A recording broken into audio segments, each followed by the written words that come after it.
From the roar of an engine to the feeling of freedom on the open road, the motorcycle is more than just a machine. It's an icon, a symbol of rebellion, and a testament to human ingenuity. But how did this two-wheeled marvel come to be? Well, get ready, because we're about to kickstart a journey through time. Before we hit the road, make sure you've hit that like button and subscribed to our channel, Historia das Coisas. You won't want to miss what's coming next. Our story doesn't begin with a thunderous V-twin, but with the gentle hiss of steam. Long before gasoline engines were a thing, inventors in the 1860s were experimenting with strapping steam engines to bicycle frames. Imagine that. People like Pierre Michaud and Louis-Guillaume Perrault in France and Sylvester Roper in the United States were pioneers. Roper's creation, a steam-powered velocipede from 1867, could hit a respectable speed, but it was essentially a boiler on wheels. You had to tend to a small fire to keep it going. It was clunky, heavy, and probably terrifying to ride. These early contraptions were fascinating experiments, but they were far from practical. They were the garage-built dreams of ambitious inventors, proving that self-propulsion on two wheels was possible, even if it meant risking a steam burn. The real revolution arrived with the internal combustion engine.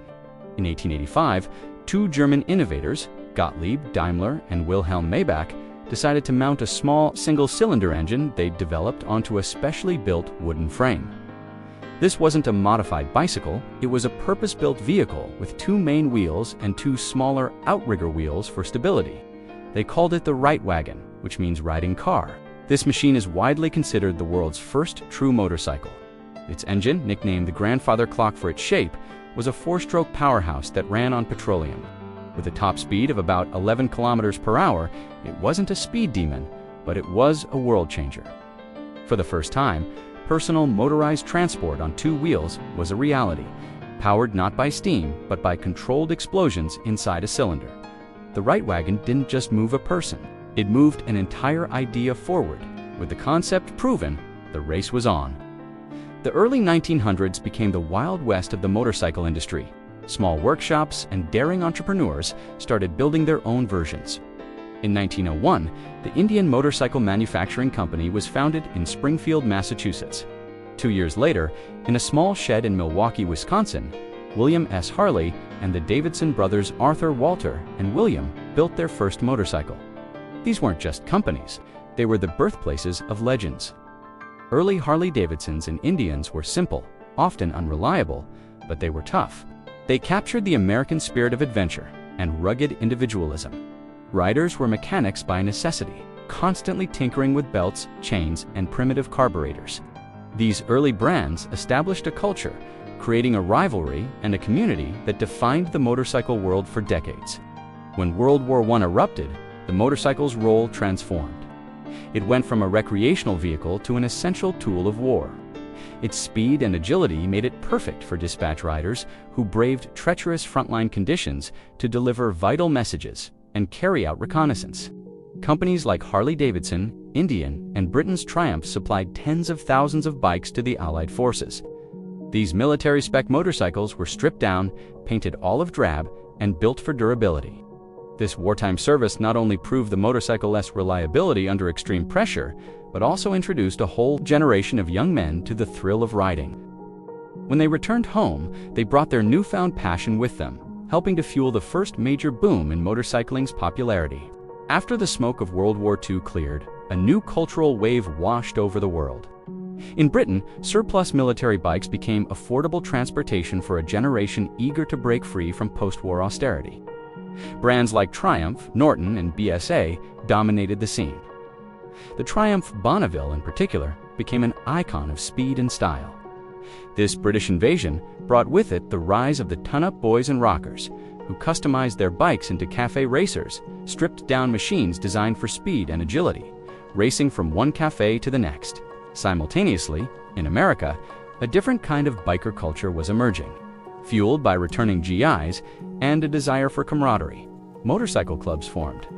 Pop culture, through films like The Wild One, cemented the image of the leather-clad biker as a rebellious outsider, an image that would both attract and alienate people for generations. For decades, the motorcycle world was dominated by European and American manufacturers. But in the 1960s, a revolution quietly began in Japan. A company named Honda, which had started by motorizing bicycles after the war, introduced the Super Cub. It was small, reliable, and incredibly user-friendly. Honda's famous ad campaign, "You meet the nicest people on a Honda," completely shattered the outlaw biker stereotype. It made motorcycling accessible and respectable for everyone. Then, in 1969, Honda unleashed the CB750.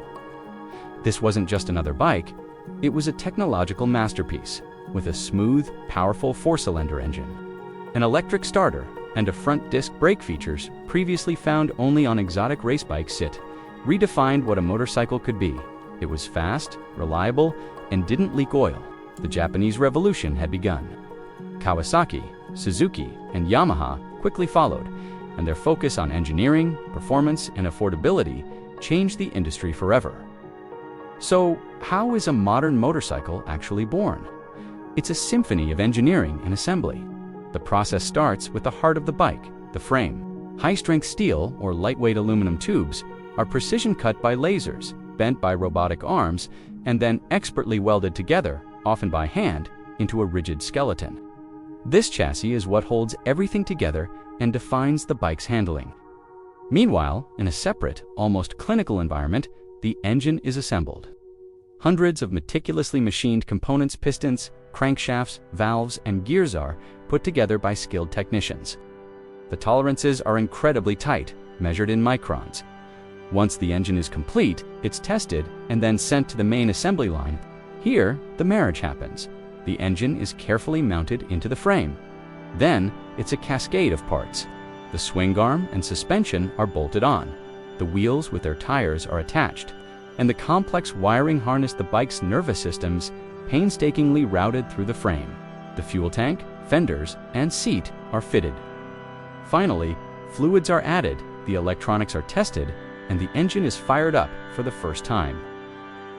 Each bike then undergoes a rigorous quality check on a dynamometer before it's cleared to meet its new owner. As technology advanced, the one-size-fits-all motorcycle became a thing of the past. The industry entered an era of incredible specialization. If you craved speed and track day glory, sport bikes emerged, direct descendants of racing machines with aggressive riding positions, powerful engines, and razor-sharp handling. For those who preferred long, laid-back journeys, the cruiser category evolved, with low seats, comfortable ergonomics, and torque-rich V-twin engines, perfect for highway miles.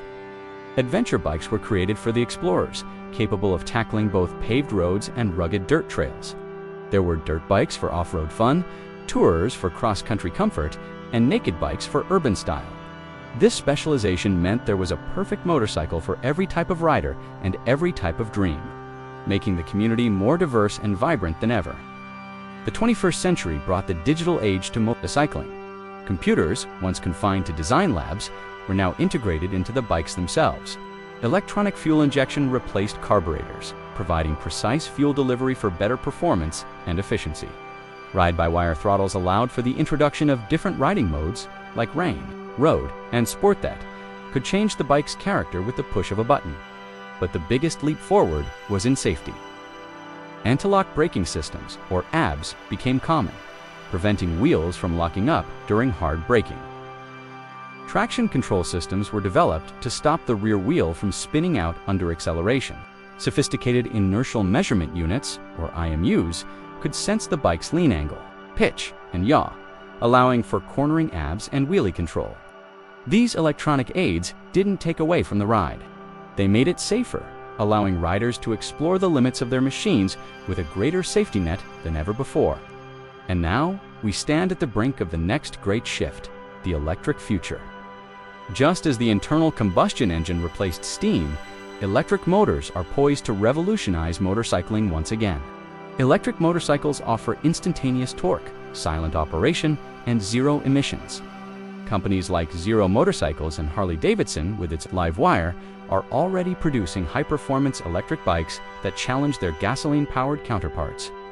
The challenges of range and charging time are still being addressed, but the technology is advancing at an incredible pace. The classic rumble of a V-twin may one day be replaced by the quiet hum of an electric motor, but the core experience will remain. because that's the real story of the motorcycle. It's not just about engines or frames, it's about the spirit of the ride. It's the feeling of connection to the machine and the environment. It's the sense of community shared with fellow riders. From a steam-powered bicycle to a digitally controlled electric superbike, the technology has changed, but the fundamental desire for freedom, adventure, and the simple joy of the open road has not. That spirit is timeless. Thank you so much for riding along with us on this journey. Don't forget to follow for more stories like this. Until next time, ride safe.